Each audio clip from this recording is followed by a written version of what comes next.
नमस्कार। चलिए हम अपनी चर्चा को आगे बढ़ाते हैं। उससे पहले धर्मो रक्षति रक्षितः, ये हमारा स्लोगन है। ये हमारी विचारधारा है, जिसके लिए जिसकी वजह से हम लोग चलिए तो हम अपनी चर्चा को आगे बढ़ा रहे हैं। पिछली कुछ वीडियो से हम मन पे बात कर रहे थे। मन क्या है, क्यों है, इस पे हम चर्चा कर रहे थे। तो उसी पे हम आगे बढ़ा रहे हैं। अभी हम हर वीडियो में मैं बताता हूँ आपसे कि हम मन को अभी एक लेके चल रहे हैं। हमने उसके टुकड़े नहीं किए। मन, बुद्धि, चित्त, अहंकार, ये सब हम एक मान के चल रहे हैं। जब आगे बढ़ेंगे तब हम इसके ऊपर विस्तार से चर्चा करेंगे। अभी तो हम मन को समझ रहे हैं, मन को जान। तो मन के बारे में हमने बहुत सारी बातें की हैं, जिससे हम इसको समझ सके कि आखिर ये है क्या चीज, क्या है ये मन। तो अभी कुछ दिमाग में आया, किसी से चर्चा चल रही थी, तो मेरे दिमाग में आया कि मन का ज्योतिष में भी बहुत बड़ा महत्व। अब ये ज्योतिष क्या है? शायद ज्योतिष के बारे में तो सभी जानते हैं। आजकल तो यूट्यूब और इंस्टाग्राम पे 3-3 दिन के अंदर, 7-7 दिन के कोर्स के अंदर ज्योतिष सिखाई जाती है, और लोग बाग सीख रहे हैं 7 दिन में ज्योतिष। कोई 2 महीने में सिखा रहा है, कोई 6 महीने में सिखा रहा है, कोई साल भर के अंदर सिखा रहा है। हंसी आती है। यहाँ तो पोड़ा, सवाया, ढैया याद करने में 2-2 महीने लग जाते। खैर, अब आजकल की तो खैर हम उस पर कोई चर्चा नहीं करेंगे। जो सिखा रहे हैं और जो सीख रहे हैं, उन सबको मेरी तरफ से बहुत बहुत बधाई। खैर, हम बात करते हैं ज्योतिष। खैर, एक ज्योतिष का छोटा सा संक्षिप्त विवरण भी कर देते हैं कि ज्योतिष क्या है। ज्योतिष की बहुत सारी परिभाषा है। सबने इंस्टाग्राम, यूट्यूब पे खूब सुन रखी है, तो उन्हें दोहराने से कोई मतलब नहीं है। खैर, ज्योतिष को ज्योतिष गणना, हमारे ग्रहों की गणना, पृथ्वी की गणना से हम देखते हैं। हमने पूरे आकाश को 12 भागों में बांटा है, जिन्हें हम राशियां कहते हैं। सबको पता है 12 राशियां होती है, और 7 ग्रह हैं, और 2 वायरस। ऐसे कुल मिला के 9 ग्रह। वायरस बहुत जरूरी है हर जगह। जैसे कंप्यूटर होता है तो उसमें वायरस। इवन दैट भगवान ने जो शरीर बनाया है ना, इसमें भी 3-3 वायरस तो हमारे वेदों ने हमें बताया। मलह, विक्षेता, अज्ञानावृत, ये भी तो वायरस है। खैर, इन पे हम आगे बात करेंगे जब विषय आए। तो इस तरह टोटल 9 ग्रह हैं। तो 12 राशियां, 9 ग्रह, और 27 नक्षत्र, देश और काल। बस ये ज्योतिष, इनकी कैलकुलेशन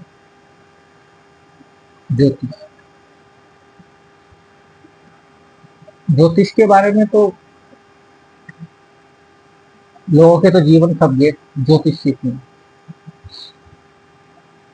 तो बहुत ज्यादा विस्तार से तो हम क्या ही बताएंगे। लेकिन चूंकि हम सनातन धर्म को समझ रहे हैं और जान रहे हैं, और ये एक विषय आ गया, तो इसका संक्षिप्त परिचय देना मेरा कर्तव्य है। तो 12 राशियां सबको पता है। मेष, वृष, मिथुन, कर्क, सिंह, कन्या, तुला, वृश्चिक, धनु, मकर, कुंभ, मीन। 9 ग्रह भी पता है। 27 नक्षत्र भी सब जानते हैं। और एक पृथ्वी और उसके हम। तो ये ज्योतिषीय गणना जब हम करते हैं, तो वैसे तो ज्योतिष का मूल स्वरूप जो है वो ग्रहों की गणना करना और ग्रहों के प्रभाव इस पृथ्वी पे जो पड़ते हैं, ग्रहों की जो गुरुत्वाकर्षण शक्ति है, उसके जो प्रभाव हमारे ऊपर पड़ते हैं, हमारे इस पृथ्वी पे पड़ते हैं और हर चीज के ऊपर पड़ते हैं। पर्टिकुलर हम इंसानों पे ही नहीं पड़ते, जानवरों पे पड़ते हैं, इस पृथ्वी पे पड़ते हैं, प्रकृति पे पड़ते हैं। इसका साधारण सा उदाहरण है ज्वार भाटा, चंद्रमा की वजह से। तो कहने का मतलब यह है कि बहुत सारे लोग ऐसा कहते हैं ये सब बकवास, ये बकवास नहीं है। स्थान पे ज्योतिष का प्रभाव की गणना आजकल तो लोग बात भूल ही गए। अभी देखा आपने कि अभी एक अहमदाबाद में एक हादसा हुआ। अब वो इतने सारे लोग एक ही जगह आए और एक ही जगह उन्होंने अपना शरीर त्यागा, दुर्घटना हुई, पता नहीं कौन कहां से था, कौन कहां से था, कौन कहां से था। अब अगर किसी ने उस स्थान की ज्योतिष, उस स्थान की गणना की होती तो समझ में आता कि वो दुर्घटना वहीं क्यों है। ये भी तो ज्योतिष का पार्ट है।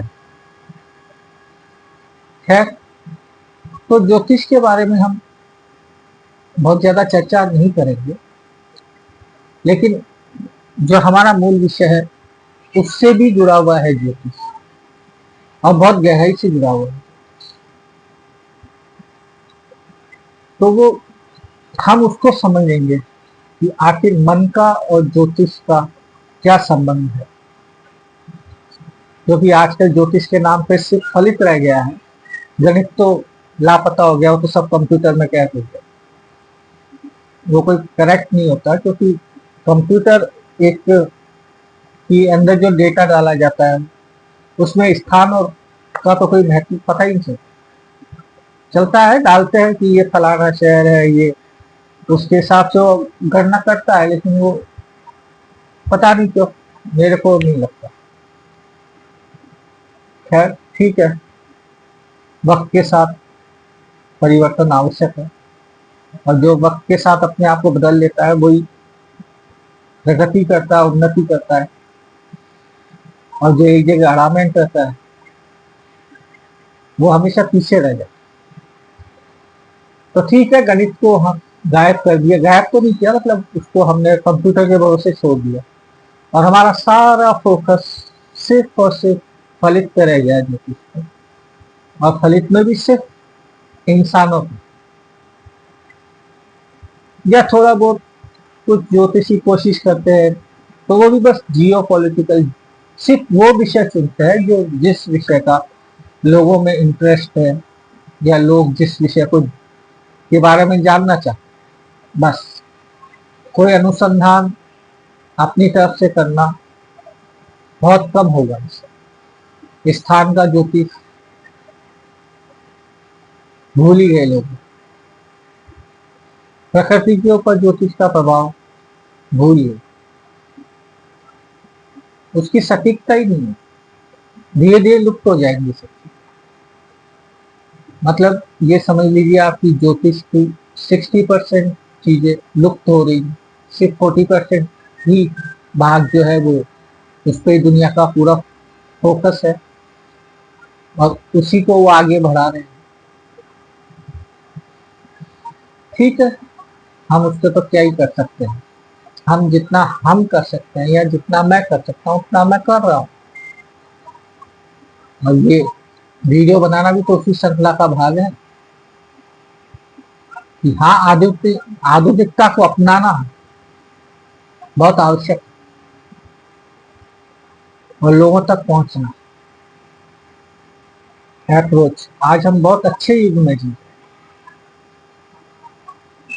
सोचिए भगवान बुद्ध, अब बुद्ध का, चलिए एक उदाहरण दे रहा हूं मैं कि भगवान बुद्ध जब अपनी शिक्षाओं का प्रचार करने निकले तो एक बार में कितने लोगों को अपनी शिक्षा देते थे? 2 जने, 3 जने, 5 जने, 10 जने, 15 जने, बस एक दो उनके शिष्य होते थे, और 5, 7, 10 जने एक बार में जुड़ते थे। लेकिन आज देखिए,